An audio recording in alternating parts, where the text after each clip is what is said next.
It's a good job, mate. It's challenging work, out of doors. I guarantee you'll not go hungry, because at the end of the day, long as there's 2 people left on the planet, someone is going to want someone dead.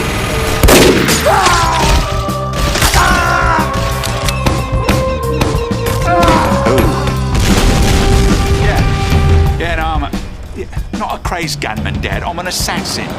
Well, the difference being one has a job and the other's mental sickness. I'll be honest with you. My parents do not care for it. I think his mate saw me. Yes, he did.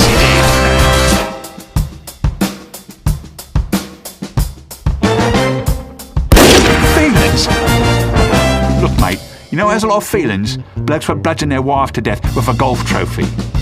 Professionals have standards. Be polite. Be efficient. Have a plan to kill everyone you meet.